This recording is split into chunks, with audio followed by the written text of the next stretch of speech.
think heard somewhere. They're coming around. Oh, they're coming around.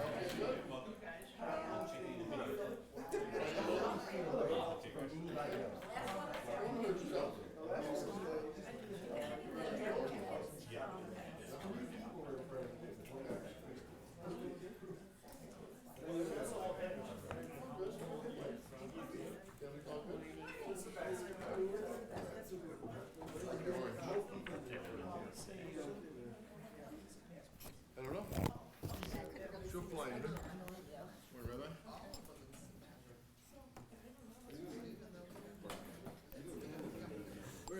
What's that smile about? Good, how are you? You're lucky. Lucky, how a nice guy. Good. Morning, everybody.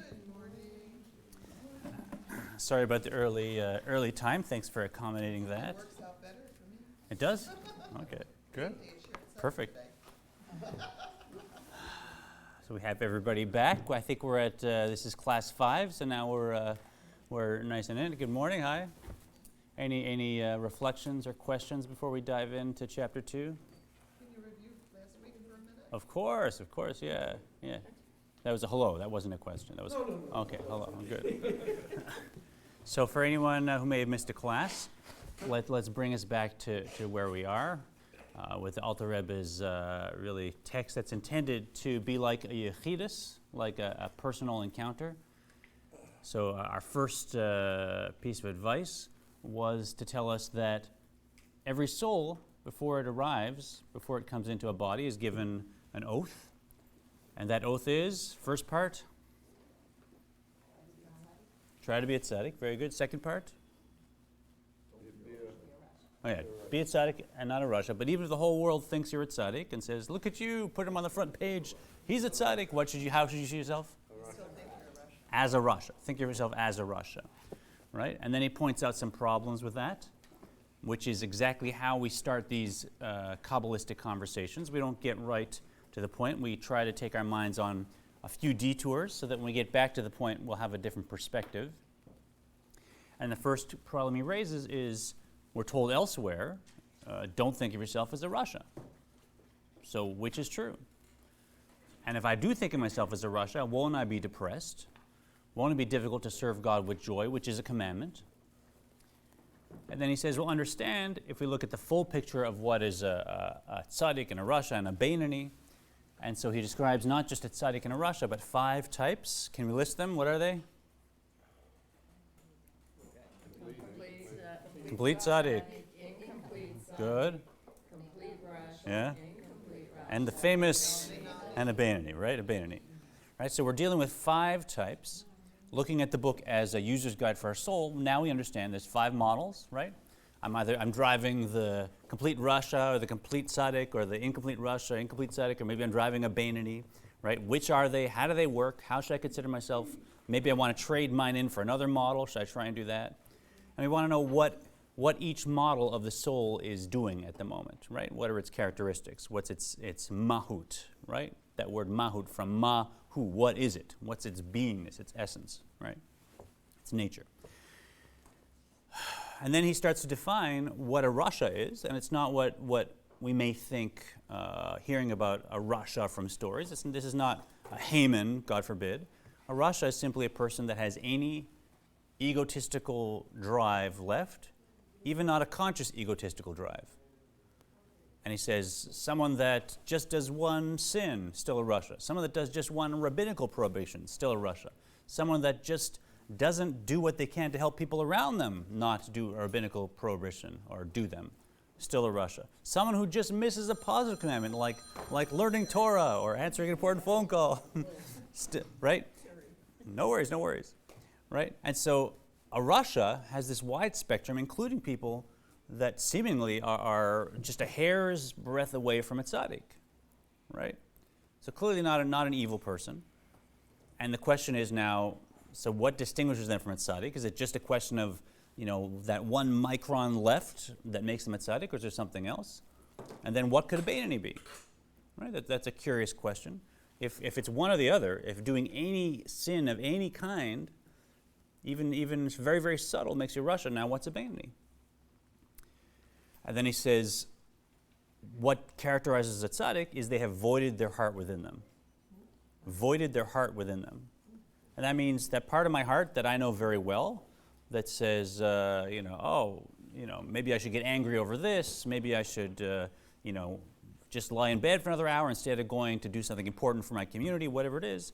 That part of my heart that comes up with the egotistical drive impulses, for tzaddik, it's gone. For tzaddik, it's gone. So they don't need any. They don't need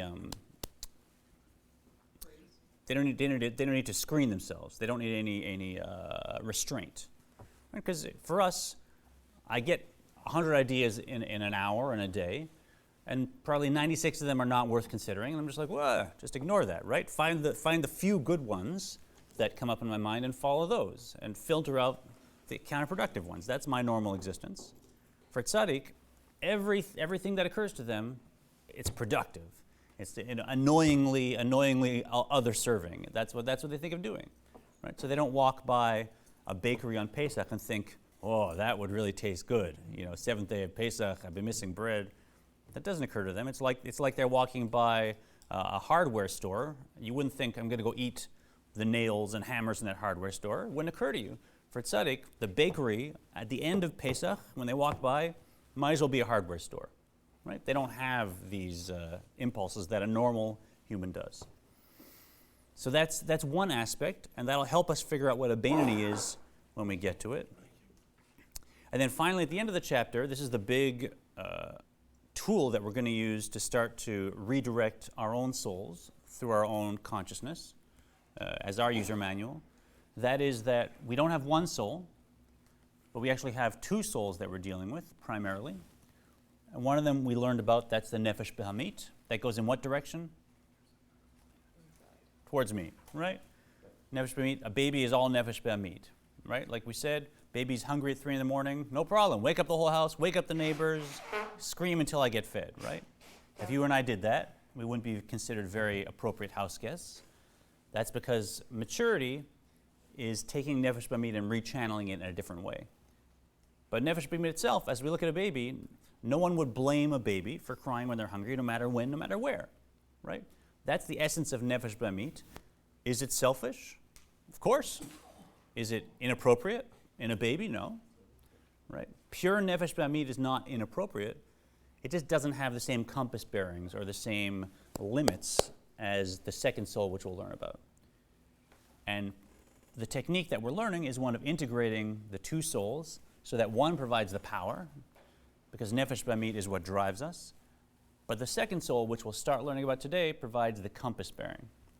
The compass bearing, right? So I may have all the strength and drive and persistence of a hungry baby in the middle of the night, but I'm not going to allow that energy to direct what my choices are. I'm going to allow my second soul to be the compass bearing, and the first soul keeps the same energy of that baby in the middle of the night, but now it's all channeled appropriately, and the energy is leading towards other-centered and higher-order compass bearing. Yeah. Now we're talking about souls. Hello, sister. We're talking about souls, and we touched on this a little bit. If you open up, does anybody else need another packet? Anybody here? Yeah, let's pass them around here.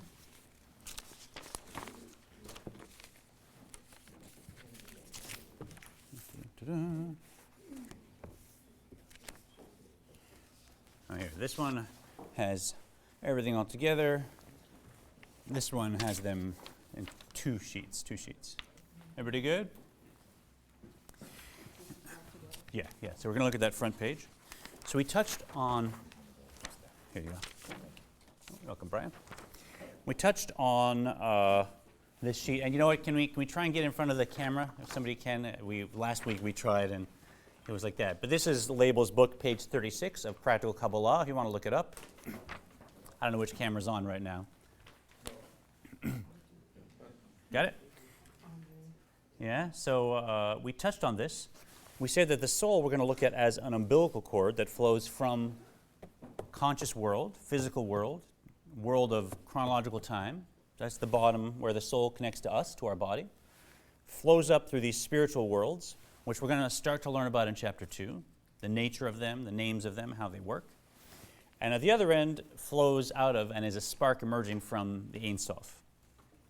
Right? So we're in these different worlds, and we have these different aspects of the soul that are in these worlds all at the same time.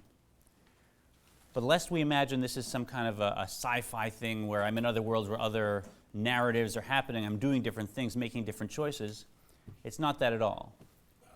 What it is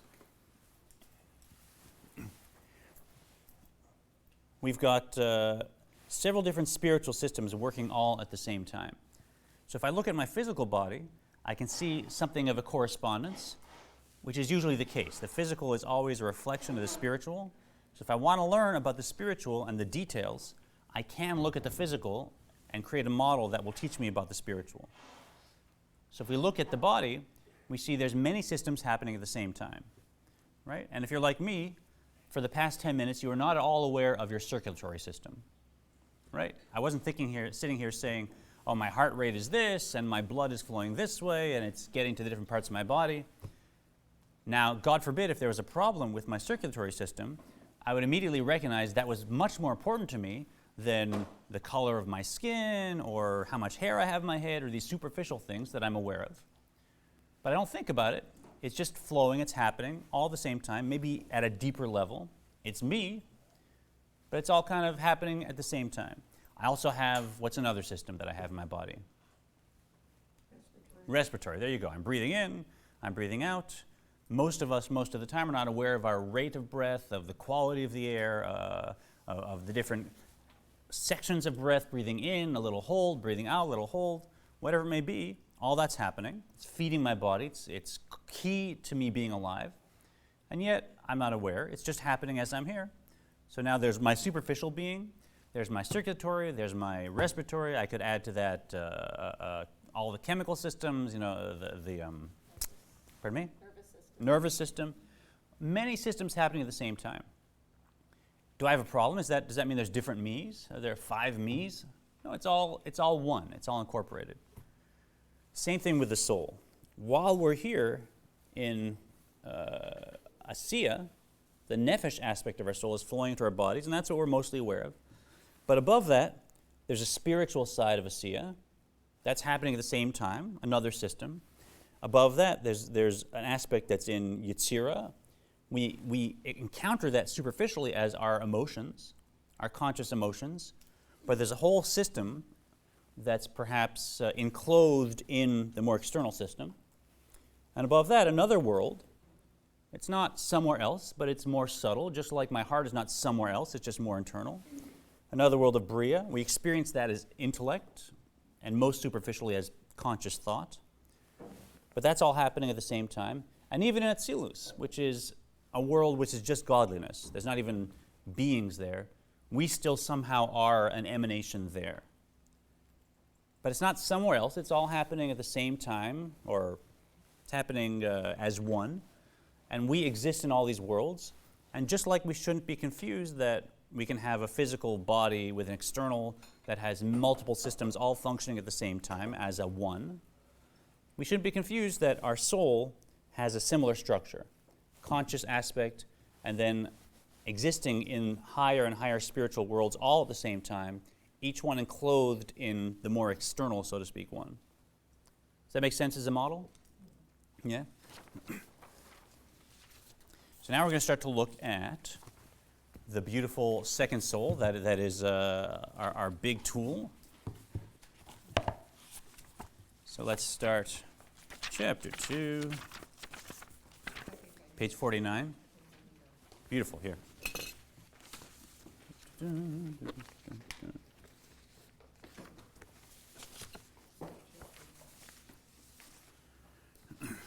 Here you go. You're welcome. The nefesh hashenit b'Yisrael hi chelek Eloah mimal mamash. When we start on this, if you want to read the English for us, the second. The second uniquely Jewish soul is truly a part of God above. Truly a part of God above, and go on, a part above, a part of God above. Part of God above is a quotation from Scripture, Job 31, verse 2. The Alter Rebbe adds the word truly to stress is known. Some verses employ hyperbolic Yeah. language. For example, the verse describing great and fortified sites reaching into the heavens is clearly meant to be taken figuratively, not literally, in order that we should not interpret the phrase, a part of God above. In a similar manner, the Alter Rebbe adds the word truly, thus emphasizing that the Jewish soul is quite literally a part of God above. Right, so the second soul we have is chelek Eloah mimal. It's a part of God. Right? It is a spark that flows out of God. And because often in our literature we have almost a poetic form that may exaggerate, that may really go into hyperbole, the Alter Rebbe says mamash here. And if you remember what we said about the detail the Alter Rebbe gave to every word, he doesn't write mamash unless he wants to impress on us that this is not a metaphor. This is not some exaggeration to make us feel like we can access by our soul something that's like a part of God, even though it's not. No, mamash, literally. Yeah, it comes from the word to touch. It's tangibly a part of God above. Now, this second soul, we may not be always conscious of it. We may not be almost ever conscious of it. However, it's there. We have this soul within us that is literally, tangibly a part of God above. And the technique in this text is a technique to allow us to become more and more conscious and allow that second soul, that nefesh elokit, the godly soul, to influence our consciousness, our behavior, and ultimately to be the soul that I identify with. So after a certain time, this becomes an identity shift where I'm not a body that has a couple souls rattling around in it. I'm not a nefesh ba'amit that's influencing a body that's trying to be guided by a nefesh elokit. I just become a nefesh elokit. And I have this nefesh ba'amit that I'm riding that allows me to control this body, which is the vehicle through which the soul is flowing. But ultimately, if my identity can shift to nefesh elokit, then many, many things change. כמו שכתוב, ויפח באפיו נשמת חיים. As it is written concerning Adam, whose soul was a comprehensive one, and the Shema lalit, in that it contained all of the particular souls of subsequent generations, and he blew into his nostrils the soul of life. Right, so we're talking about Adam here, and we may not perceive Adam the way Kabbalah perceives Adam. Probably we don't, because we think of Adam and Eve as like us, just the first two.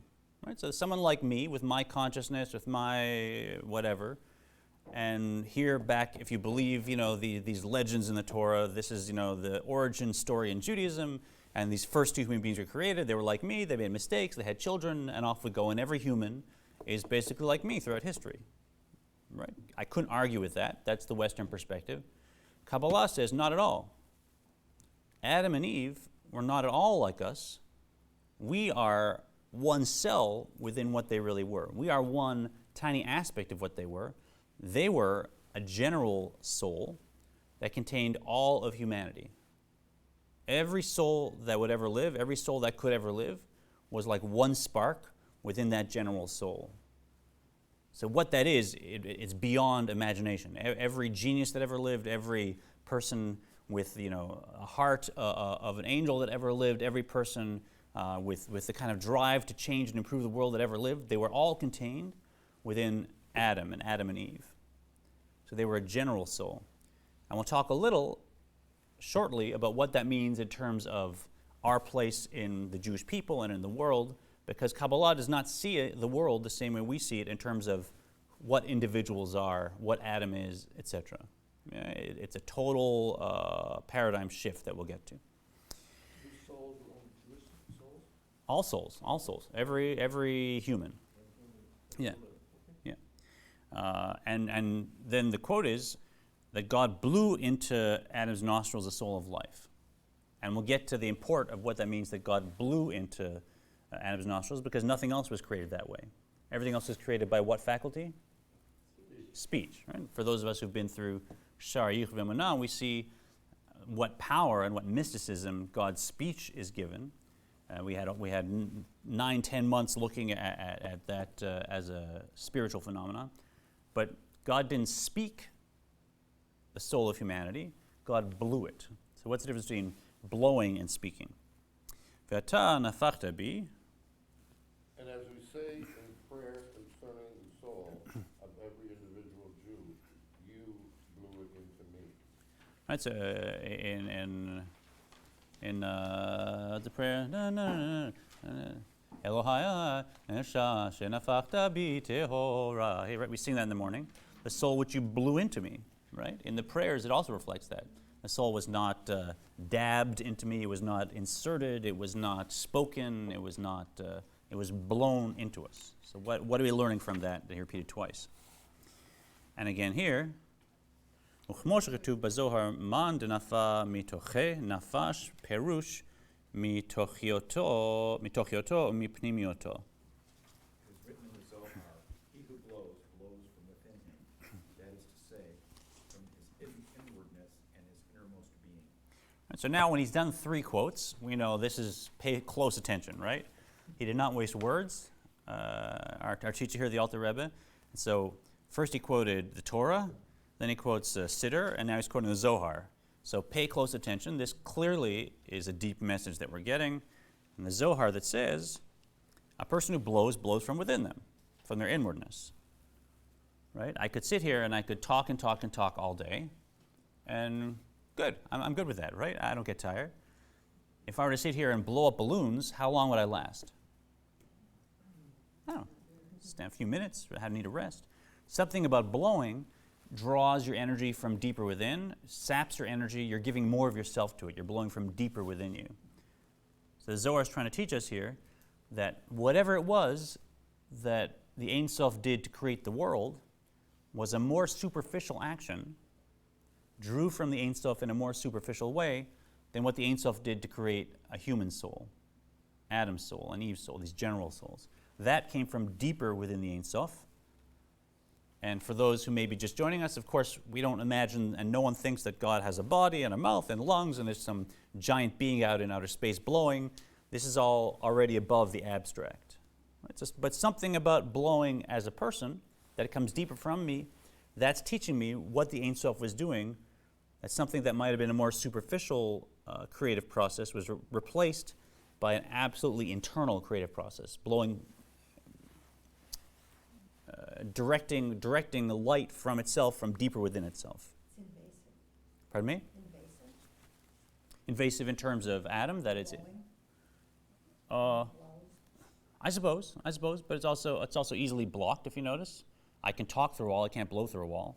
So I'm not sure it's entirely invasive, but yeah, I suppose when you talk, it lands on my ears. When you blow, it might enter into my breath. Yeah, you could see it that way. I like that. שתוכיות ופנימיות החיות שבאדם מוציא בנפיחתו בכוח. For it is of his inward and innermost vitality that a man emits through blowing with force. That's a blowing. Blowing tires a person much more quickly than speaking, as is readily observed, for it requires a greater exertion of effort and vitality. Hence, the fact that the metaphor of blowing is used to describe God's implanting the Jews' souls in his body signifies that this soul originates in the innermost aspects of godliness. That the Jew is rooted in God's innermost and essential being is indicated further by the designation of the Jewish people as God's children, whose souls originate in his thought, just as a child stems from his father's brain, as the Alter Rabbi explains. So this first metaphor of the Ein Sof blowing the soul into humanity is telling us it's coming from a deeper place. And we're going to combine that with a second metaphor, that of a parent and a child, and the sense that a child comes from the essence of the parent. And he's going to frame it with what was standard medical assumptions of that day. We probably phrase it differently now, but you may see there's still truth to what he's describing, that a child comes from the essence of a parent, not from something superficial. כך על דרך משל נשמות ישראל עלו במחשבה. So too, allegorically speaking, have Jewish souls risen in the divine thought. The Jew has a source in divine thought, the innermost level of godliness. other created beings, even angels, are rooted in the creation created by divine speech. Speech is external in comparison with thought. Right? So once I'm talking, once I'm here with my team, I'm here with my family, I'm describing what we're going to do. Okay, we're going to go on a picnic, you pack this, you bring that, make sure you bring this. That's external, right? I've already done the internal process. If I'm speaking, it means I've worked it out intellectually. If I don't know, I have to go deeper within myself. I sit and I think, I'm not talking, I'm working with my internal, a more internal power of my being, and something that arises in my thought, that's internal. Once I'm speaking, now I'm communicating it to other beings in an external way. So if the entire cosmos was created with speech, and now we hear humanity was created with thought, rose in divine thought, again, we're showing that this is from an internal aspect of the Ein Sof. כדכתיב, בני ובכורי ישראל, בנים אתם להשם אלוקיכם. As it is written regarding the Jewish nation, Israel is my firstborn son. And concerning? And concerning Jews as individuals, you are children unto God your Lord.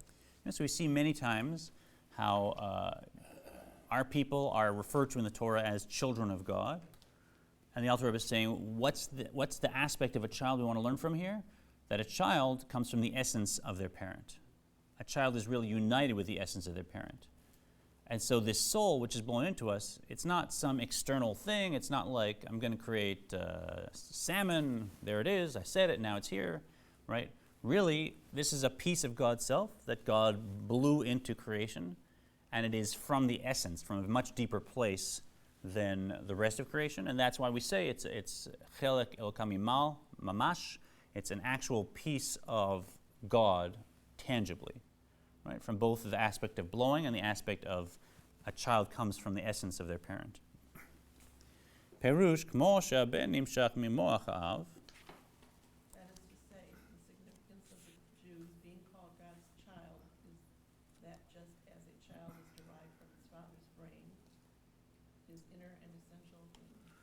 כך כביכול נשמת כל איש ישראל נמשכה ממחשבתו וחכמתו יתברך. So too, to use anthropomorphism, is the soul of every Jew derived from God's thought and wisdom. The Alter Rebbe now takes this concept a step further.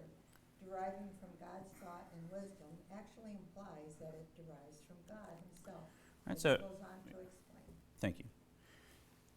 So this was how procreation was looked at medically in those times, that where sperm came from was there was a sort of a spiritual substance in the brain that was emitted, and then it worked through the body until it became physical by various processes, and that it was somehow connected, and that what comes out as the seed was initially a kind of a spiritual fluid or substance of some kind.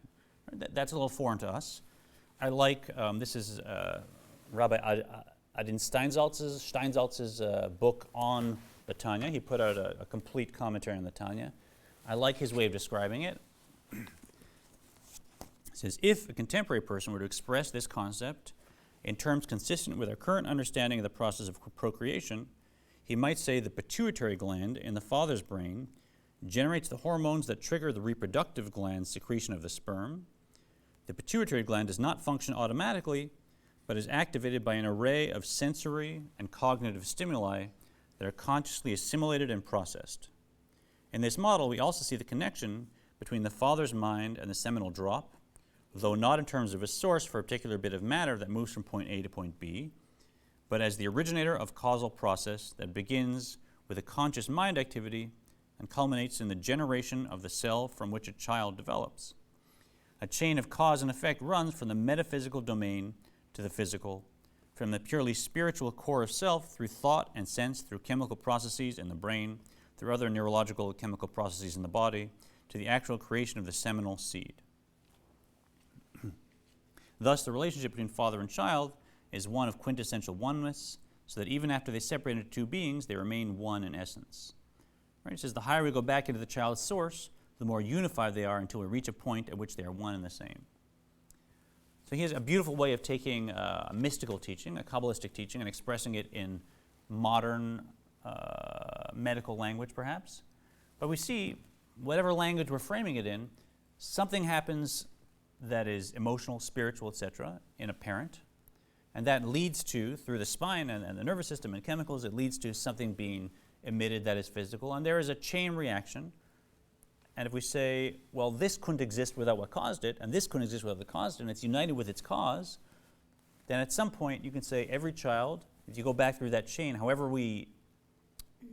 language we use to describe it, is still united with its cause.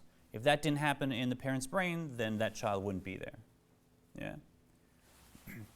All these to show us that each one of us is united with the Ein Sof, although we have to go back through a similar cause and effect chain that goes through physical, emotional, intellectual, spiritual. Diyu chachakim velo v'chochma yidia ela hu v'chochmato echad. For he is wise, God possesses the quality of wisdom, but not with the wisdom that is known to us created beings, because he and his wisdom are one. And now this is, we're going to touch on a piece that we actually looked at. It was a whole chapter in Sharichut V'Emunah, practically, that the way we understand the world, the way we learn about the world, the way we know the world is compartmentalized.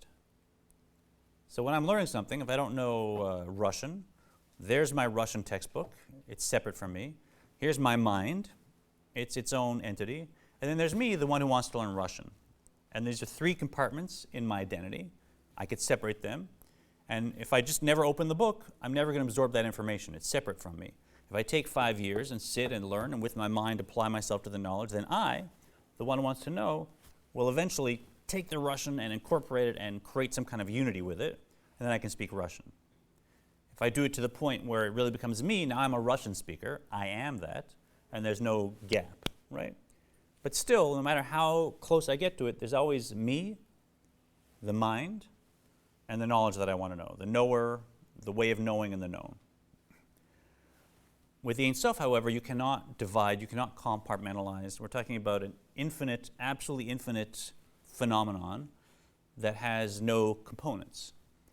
So the way the Ein Sof knows something does not have a self who's knowing and a way of knowing and the known. It's all one thing. It's all one thing. The point being, if we say that the soul of humanity arose in divine thought, I can't now say, oh, that thought is separate from the Ein Sof, and the way that the Ein Sof thinks about it is separate, and the soul is a separate thing. If it arose in divine consciousness, in what we call chokhmah, right? That's the first of the sfirot that starts everything. If it arose in divine consciousness, that means it is united with the Ein Sof. It is the Ein Sof itself. And impossible for us to understand that, or very, very hard for us to understand that. We can kind of picture the model, but it's still foreign to us, because anything that I know, it's separate from me. But if we say that we arose in divine thought, that means that nefesh elokit, which arose in divine thought, it can't be separate from the Ein Sof. Right? It's a piece of chokhmah, which means it's united with chokhmah, united with the Ein Sof, and that explains how we have this piece of godliness, of God's self, within us that we're trying to bring into consciousness and integrate. Yeah, I don't know why I'm seeing this. Is it the knowing, the knower, and the known thing? I'm listening very hard. Okay, good. So Talk am I. about the chokhmah. Yeah. Are you saying that God had a chokhmah? The Ein Sof emanates all the sfirot, I knew that. right? So one of them is chokhmah. Yeah. And then within chokhmah, if you like, from our perspective, God said, oh, yeah, people, let's create them. Jews, good, right? So God thought of that. But the problem is when I think of that, I think, oh, there was a thought that I didn't have, and then I had it, and now I'm aware of it, and it somehow was separate from me. But every thought that God could possibly have, so to speak, is already contained in the Ein Sof. And even once God, so to speak, has the thought, it's not separate from God, it just was always a potential part. Every possible intellectual flutter or motion, it was all there in the Ein Sof. So when God thinks, or when God speaks, God's just thinking about God's self and knowing God's self. And every creation, God knows it because it's God's self, not because it's something separate. So yes, the Ein Sof emanates chokhmah, but it's still united with the Ein Sof, right? And then it arose within Chokhmah, oh yeah, humans, right? But that was already all there. It wasn't separate. Nobody gets it. See, that's what Maimonides says. We all have that, like, our brains like, But I can't believe that the Ein Sof would have a different attributes, the Chokhmah being a dot. It's all one. So how can the Ein Sof, how can you say that he divides it up? right, that's the paradox, right? Right. And so remember we said in Shar Yichud V'Emunah, to repeat, that you can't separate the Sefirot one from the other. You can't say they're separate from God. Anyone who tries to separate them, and we can't even understand how they're unified with God. Remember that section, right? So yeah, it's just all this is paradox, paradox, paradox, right? But we can still look at it with faith, our eyes of faith. We could say it's nearly impossible to understand, but with faith I can say, okay, I'm looking at it now with my faith. Yes, the Ein Sof emanates 10 Sefirot. They're all united with the Ein Sof, and even everything that they create is united with the Ein Sof, and really the whole world isn't here, and my faith can see it perfectly, even though my intellect is like, what are you talking about? Right? So this is the kind of thing we want to distinguish between the eyes of emunah, of faith that we have, that can see above intellect, and the eyes of intellect, which are limited. Once I hit chokhmah in my existence, once I hit the first realization of any idea, above that, where it came from, what the logic was of it, that's incomprehensible to us, right? So we want to compartmentalize what logic and intellect can get at, and what really this is in the domain of faith. That only faith can travel up to these truths. My best shot at that. כך כביכול נשמת כל איש ישראל נמשכה ממחשבתו וחוכמתו יתברך. And as Maimonides writes, he is knowledge and simultaneously the knower, who knows and comprehends through the knowledge, and he is that which is known. God is also the subject of knowledge and comprehension, as Maimonides concludes. Sorry, did I go back? Where did we stop? That's where we are? Okay, so he's right. So God is the knowledge, the knower, and the known. It's all one aspect, and I think we covered that. We can go to page 52. ודבר זה אין ביכולת האדם להבינו על בוריו וכו'. Maimonides continues, and this is not within the power of any man to comprehend clearly. כי נכתיב, החקר אלוה תמצא, וכתיב, כי לא מחשבותי מחשבותיכם וגומר. As is written, can you find and understand God by searching? And it is also written, for my thoughts are not your thoughts, says God. And consequently, your human thoughts cannot possibly comprehend my thoughts. So this next section gets beautifully into this debate, right? That Maimonides said God is the knowledge, the knower, and the known. Then other Kabbalists and sages said, no, now you're limiting God by saying God is having anything to do with knowledge, and God's beyond that, God's total infinity. Big debate, which plays out over this note, and the Alter Rebbe comes and says, and the Alter Rebbe comes and says, both are true, right? Because if you learned a little bit about the Seder Hishtalshalut and how the Ein Sof does tzimtzum and creates various worlds until finally you can have actual beings, it says, before tzimtzum, it's impossible to say God's the knowledge, the knower, and the known. After contraction, after tzimtzum, now if you're, say, in the world of Atzilus, now you can say, yeah, God is the knowledge, the knower, and the known, but they're unified. So he says, depends what vantage point. You got this higher level unity and lower level unity we learned about. From the higher level unity, no, it's incorrect and limiting to say God is the knowledge, the knower, and the known. From any of the created worlds, now that's useful and accurate. Yeah? Time. So, from Ein Sof, time doesn't exist. Right. It's all everything. It's an artifice, it's a creation, time for us yeah. exists. Yeah.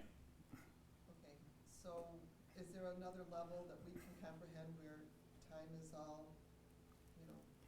forward, backwards? So there is another level. I don't know if that's one we can comprehend, but we can talk about it. We can recognize that it's different than what we experience.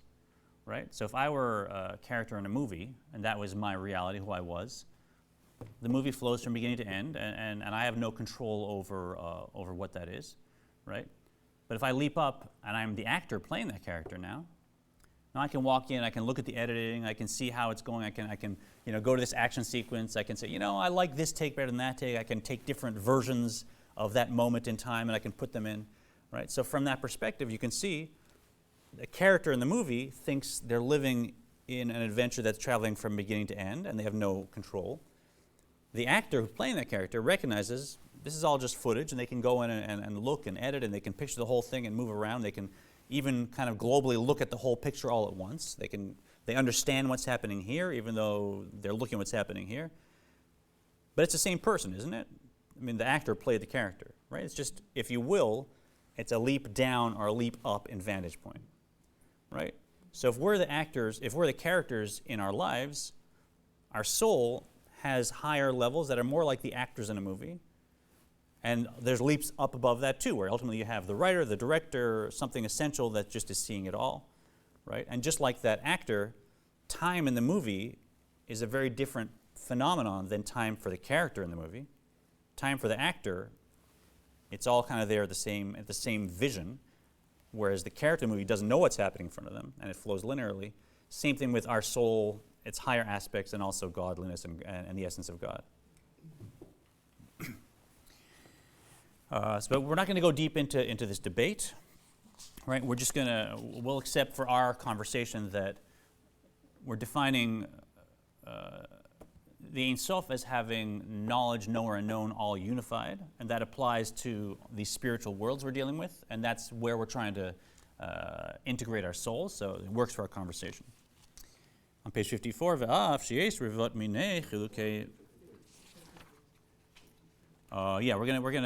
gonna jump over that note.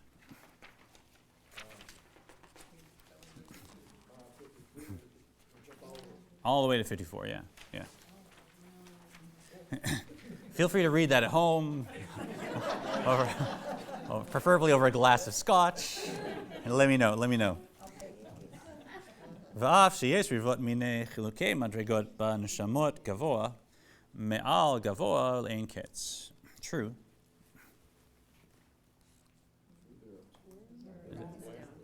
Oh.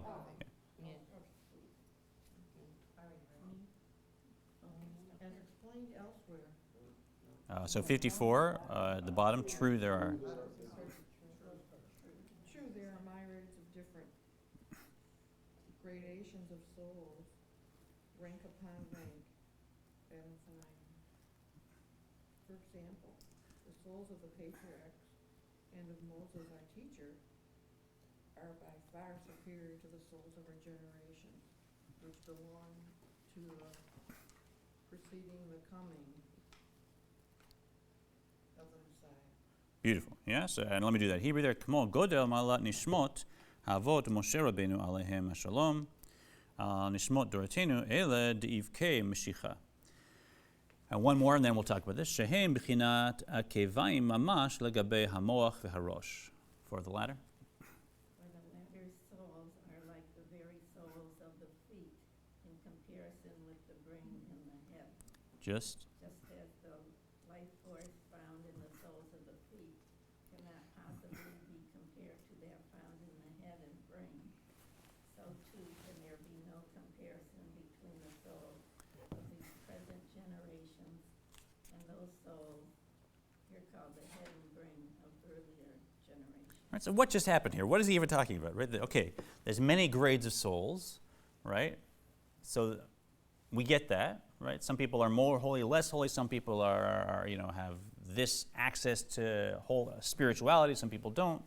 We get that. But what does it have to do with brains and body and head and feet? What's going on here? We're still not gonna make it. Pardon me? We're still not gonna make it. Make it. All this studying and get there. Oh, exactly. What's going on here, right? I'm feet. What does it mean? So remember, we talked about Adam as being a general soul, Adam and Eve. A general soul, every soul was contained within them.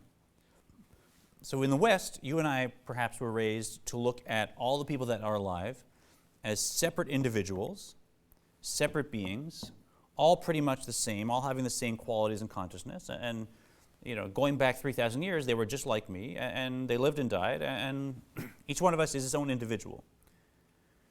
But if it may be true, perhaps it's true, that there was one general soul that contained all souls, then what he's saying here is, as history goes on, it's not just random people being born, it's that one soul with all its sparks and offshoots becoming manifest. Because Adam and Eve contained my soul, your soul, every soul that has been, that will be, but those souls were contained within that general soul, and now through history that soul's being born, created, revealed, built perhaps, in a moment. And as we go through, we're not seeing right now 14 million Jews, we're seeing an aspect of this one being that's emerging, and somehow we're all part of that one being. And so it's hard to grasp, so let me propose a debate, a little side debate. Okay, we're going to debate, let's pretend all of us here are in one body. We're all blood cells in one body, right? And we're sitting here in wherever the debate central of a human circulatory system would be. And us blood cells, we're going to debate whether or not we're part of a single being or whether we're separate beings, right? So anybody want to argue for separate beings? Why don't you guys argue for the same being? Let's do this. Try and convince me, I'm a blood cell, that I'm part of an actual one being, right? Can anyone convince me? Well, you travel through the whole body. Yeah. If you're a cell. Yeah. You would start at the heart, and get pumped out, and check out the kidneys, check out the gallbladder, check out the spleen, and eventually you go back to the heart. Right. Well, that's my world, right? I mean, I travel through this world. It's not me. I encounter different, we call them organs, but I visit the liver, it's true, and I visit the heart, it's true, but that's me journeying. That doesn't mean that they're part of me, does it?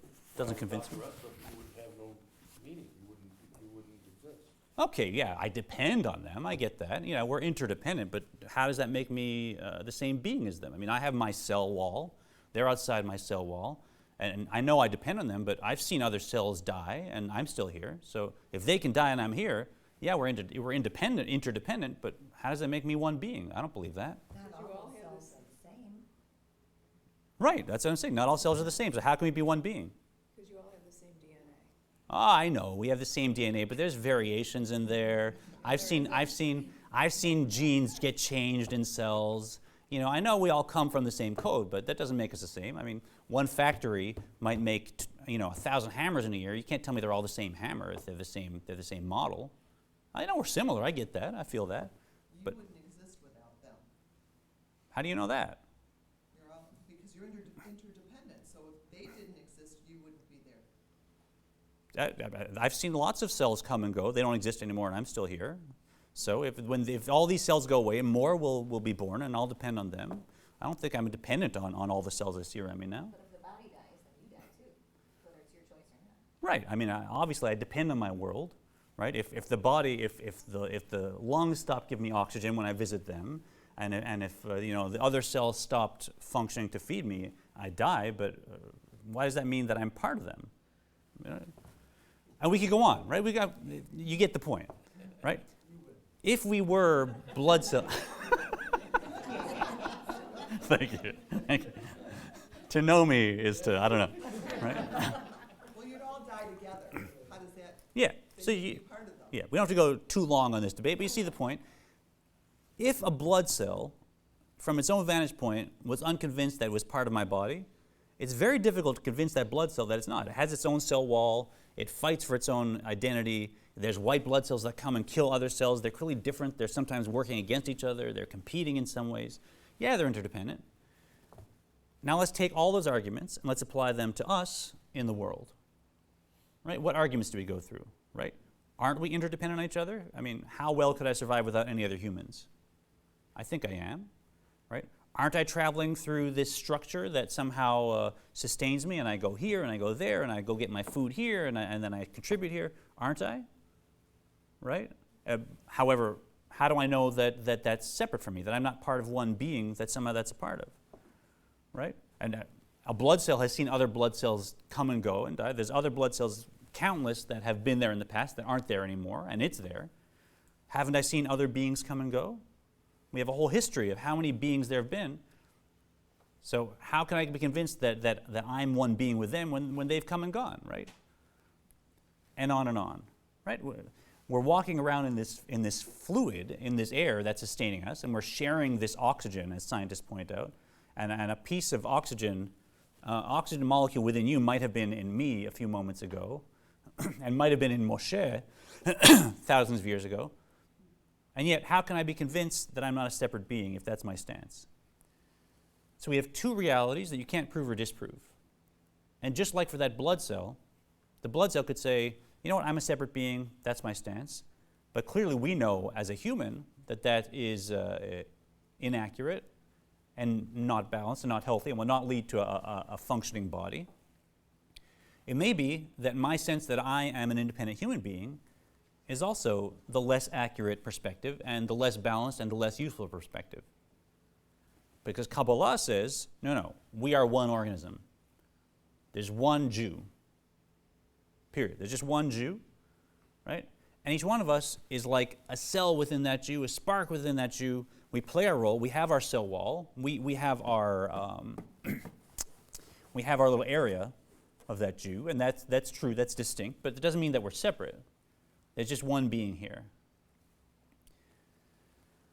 And when we look at it that way, now the sense that there are different levels of souls makes more sense, right? Because, as he's going to say, in a body, there are definitely different levels of function within each cell, right?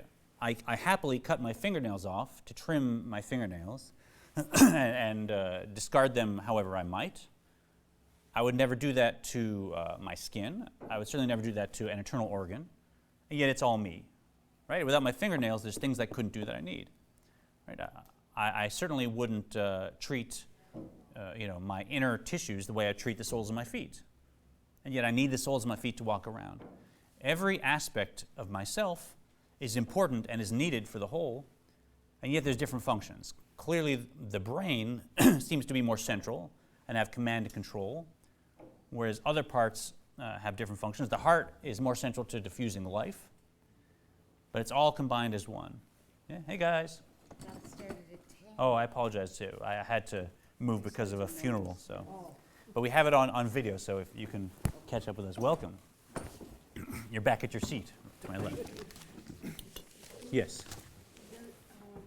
The cells of, well, I'm thinking not in terms of the cells, but in terms of the patriarchs and stuff. Yeah. Does it start out better or higher level, or does it attain a higher level status as it goes along? Yeah, exactly. So what you're picturing is like the way a fetus develops. What do you see first in a fetus? Heart, brain, like central nervous system, right? And then eventually you get skin, you get features. At some point, if you're me, when you're 1 year old, you get some hair, and you keep it for 30 years, and then off it goes, right? So we're seeing through history a similar process where the first souls were much higher souls. Adam was the whole thing, and Eve, and then through Jewish history, the patriarchs and the matriarchs, the great tzaddikim, these are the primary souls that are, say, brain. They're the heads of the whole structure through history. And as we go through each generation is a lower and lower aspect. So it's being built kind of top down. So when you get to us, here we are, right? We're like the calluses on the feet, and so. The closer to the source, the more. Closer back to the source, yeah. Are we a weakened version or potential? With potential? We are lower souls. Right? As a generation, I mean, there's always exceptions, and it's said that the lower generation, the higher their leader needs to be to kind of make up for it. So you'll find there's lofty souls in every generation, and tzaddikim scattered. But in general, our generation is considered the feet, right? We're close to the end of Jewish history as described in the Zohar. And if we look at our experience of the world, it may corroborate that. Right? If I look out in the world, I see physical trees, I see blue sky, I see animals, I see other people, and it's all completely physical. And I don't really have natural, normal, easy, accessible spiritual experiences. To have what spiritual experiences we have, we tend to need to sit and focus and meditate and learn and study, and then we get a little glimpse or we get a moment here or there of like, oh, right, there's something higher. But we tend to not naturally flow that way. We tend to be quite externally oriented. We are oriented towards the physical as a generation, so it would seem to corroborate that. But this is a question of faith. This is not something that anyone can prove or disprove. Yeah. I think it's important that we understand too, that how important it is to have the feet. Without the feet, we're not gonna get there. Yes, yes. So the key in this text is exactly that. Even though there are the heads of the Jewish being, right, the brains of the Jewish being, that brain needs feet to go somewhere. And the brain without a body is not much use either, right? And similarly, this tells us something about, and very importantly, about the oneness of the Jewish people, Achdus Yisrael. And that is, if you're a sane person, you don't hate your left hand, right? You don't say, oh, that left hand sucks. No, it's part of me, right? So if I look at any other person in the Jewish world, and I say, you know, they're whatever, I'm actually not understanding the fundamental nature of the Jewish people, because we're just one being. And a sane person doesn't hate their left hand. And if I step on a tack, a sane person doesn't look at their foot and say, you know what, that's my foot's problem. It's not my problem. Right? The foot's in pain. It's not me. Right? I'm going to leave it. I'm not going to help. That's not a sane response. If I see my foot stepped on a tack, that's me. I'm going to go. I'm going to help it, take the tack out, bandage it up, do whatever I can. And similarly, if we're looking from this perspective of the Jewish people, any problem anywhere in the Jewish people, that's me. And I can't say it's somebody else's problem. So a very, very fundamental shift in how we see the Jewish people and how we relate to also spiritual Jewish leadership, which we'll get to. So we're all equal, but we're not the same. We're equal in that we're all from the same source. In our source, we're equal. Right, but We all come. We need the foot. Yeah. We're all equal in that sense, but we're not the same. So Yeah. Yeah. I mean, we're equal in that we're bound up with the same source. As we come down, the way it works is, so there's 4 spiritual worlds Judaism describes, and so we're all equal in that we all come from the Ein Sof. We're all a spark of the Ein Sof, and there, boom, everybody is essentially from the essence of God. The issue is now, as the souls are created, some of them kind of pop out here in Atzilus, and they come out and they're like, right, I'm hearing godliness. Whoa, look at godliness from the inside. That's cool. There's all these sparks of godliness. Wow, let me do great things, right? Let me help everybody. We're one. And that's their worldview. Some of them pop out here in Bria, big tzaddikim, right? And they're aware that there are created beings, but of course, they're all essentially the same. They're all one. Some of them pop out in Yetzirah. By now, these are still big spiritual leaders, but already they see that there's separate forms in the world and they kind of relate to that. It's a lower spiritual world, but that's their vantage point. The vast majority of us, we've come all the way down here, and our soul pops out into our body in a Asiya. And so the obvious reality for us is actually the lowest aspect of creation, time, space, and consciousness. And so I look at it and I say, oh, there's a bunch of separate bodies here. Yeah, each one of them has their own thoughts and emotions, etc., but they're separate, right? And they look to me like they're separate. So for me, even though I am equal in terms of my source, I am a lower soul in terms of where I popped out on the chain of creation of the worlds. But I'm needed, right? I'm not there randomly. I'm there purposefully. I have my part to give, just like my toenail has its part to give, and I need it. And I'm bound up with the whole thing. But for instance, you've heard of the tradition of going to a tzaddik for a blessing, right? So this is in all of history. We see in the Torah and even nowadays, people go to a tzaddik for blessing. Hold on, are we allowed to have intermediaries between us and God? Isn't that against the law in Judaism? What's that about? Right? How can I go and ask for a blessing from a tzaddik?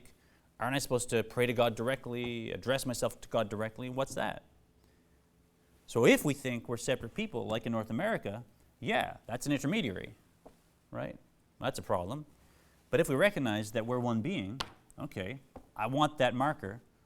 My right hand can't reach it, but my left hand can reach it, and hand it to my right hand, and I'm going to write with it, right?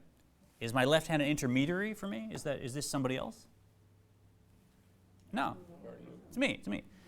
So if I recognize the structure of us as a being, both historically and in each generation, okay, I can't get to this blessing. My vantage point is where it is, but there's another part of me, say the brain or the heart, that has a different vantage point and that can get to that blessing. So I say, okay, I'm going to take it with that part and give it to this aspect. Now this aspect has it. So if we are in fact one being, when I go to a tzaddik and I say, please pray for so-and-so who needs healing, please pray for success in this, please whatever, I'm just saying we're actually the same being, we're bound together. I'm a cell with a lower function perhaps, but they're me, I'm them. And they have access to this blessing. They're going to pass it to me, but they're not an intermediary. We're just one being. And then that whole problem vanishes. Yeah, so let's go on a little more. I got lost here. Where do we stop? Similarly? Yeah. Yeah. וכן בכל דור ודור יש ראשי אלפי ישראל שנשמותיהם הם בחינת ראש ומוח לגבי נשמות ההמון ועמי הארץ. Who's reading? Hey, go ahead. Similarly, with each generation, we find the same disparity among neshmot. There are those who are the heads, the leader of the multitudes of Israel, so designated because their souls are in the category of head and brain, in comparison with those of the masses in the earth. So the English is a little problematic there. That's me. I'm there. I'm with you. Right? So it's not just historically. In every generation, there's the same structure. We are one being. That being has head and brain. That being has heart. That being has hands. That being has feet. They're all needed for this one being. However, the majority of the cells are in Hebrew Amei Haaretz, right? Which means people the less educated. And that's funny. That's the one term he uses here. There's another term we'll get to, right? So there's a structure. In this generation, there are those who are still looking out from Atzilus. Their soul is much closer to its source in how it's flowing through its body. It much more naturally sees the world as spiritual. It naturally understands that there's oneness, that I'm an aspect of it. And then there's me, and surprise, surprise, I look out and I think that I'm a separate being, like that blood cell who's arguing that it wasn't part of one body. And you can argue it, can't disprove it, but we understand in the body that's a lower vantage point, right? We want to try and leap up vantage point by connecting back to those people in our generation who, for whatever reason, are the heads of the generation and recognize this oneness. וכן נפשות לגבי נפשות כי כל נפש כלולה מנפש רוח נשמה. Likewise, there are similar distinctions between nefeshot and nefeshot, the levels of the soul and nefesh. For each soul consists of nefesh, ruach, and neshama. Just as the soul levels of neshama varies from one Jew to another, so do the levels of ruach and nefesh. Thus, we see how manifold are the differences in the ranks of the souls. Accordingly, we would expect similar variations in the divine source. The greater soul, the higher the source. So even within each world and within each level of the soul, there's distinctions and gradations and variations. So just like the body has dazzling complexity, this soul that we're trying to get a handle on through this user's manual also has dazzling complexity. So you may be a soul in a siya, and you're rooted at the level of nefesh, but there's going to be many, many, many subtle variations between those, and no two souls are alike. When it comes to spiritual beings, the subtle differences in terms of height and so to speak lowliness of the soul, that's actually what makes the difference. There's no space, there's no time, there's no physical separation. It's all abstract. What distinguishes one soul from another really is its characteristics and qualities and what level it's naturally flowing at. And there's infinite variations. מכל מקום ששורש כל הנפש רוח נשמה כולם, מראש כל מדרגות עד סוף כל דרגין ומלובש בגוף עמי הארץ וקל שבקלים. Nevertheless, the root of every nefesh, ruach and neshama, from the highest of all ranks to the lowest being those souls embodied within the illiterate and the most light-minded of all light-minded Jews, נמשך ממוח עליון שהיא חוכמה עילאה כביכול. All are derived, as it were, from the supreme mind, which is Chokhmah, supernal wisdom. Right, so let's hold off on that big page there. I'll just wrap up here. Right, so even though there are many gradations and ranks, even though it seems like I may feel totally separate from the world around me and not have the kind of spiritual access that I see described among tzaddikim, that's okay. Everything that is created has infinite purpose, has a role to play in the world that no one else can complete, fulfill, or substitute for, right? So if I happen to be a cell in the heel on the left foot, the being needs that cell on the heel of the left foot. I have to do my job, and no one else can do it for me. So there's incredible value in that. Hey, guys. Turn the microphone off. This is a mazel tov? This is Mazel tov. Hey, beautiful.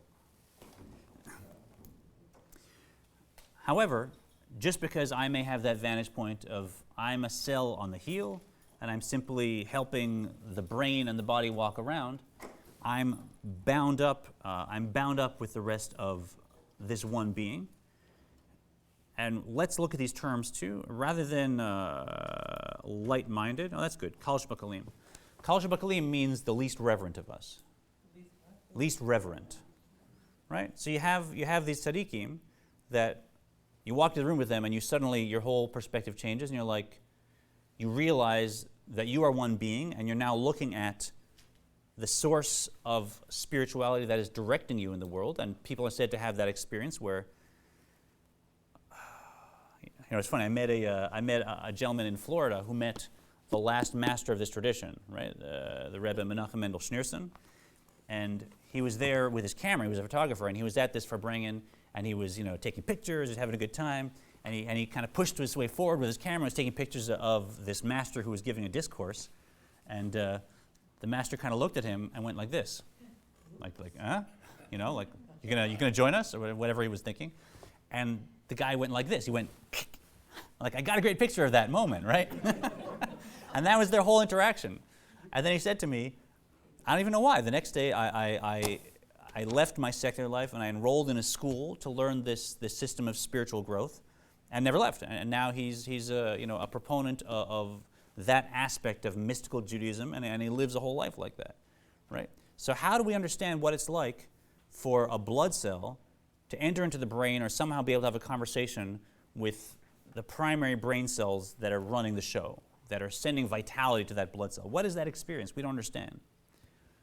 But even if we are amongst, so to speak, the less literate and the less reverent aspects of this body, because we're bound up, we're part of this one experience. We add to it in a way that no one else can replace.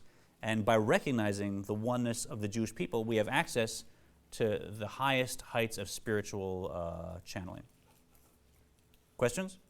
With access, will you ever, like if you're in, one of the levels, can you ever be in the next level? Of course, yeah. I mean, it's not simple. We can change our station. We can't always change our route, like where we dwell, where our soul lives may be static, but you can change your station. You can journey upwards. Shabbat, for instance, we have access to much higher aspects of our soul, and on Yom Tov and Rosh Chodesh, we have access to higher aspects of our soul, and we can take advantage of that. And by learning books like this, we can start the period, the process of moving forward, walking and growing spiritually. Beautiful stuff. Thanks for coming early. I almost won my bet even today. I'm close. 4 more. Okay, beautiful stuff. I'll see you guys next week. Awesome. Sorry, I should have called you last night. I didn't report. Should we put a phone list together for if we ever change times? Yeah, I would. Didn't register, and that's why. Oh, okay. If you walk in and talk to Maya, make sure you put yourselves on the list, because sometimes we'll change if I have a feeling.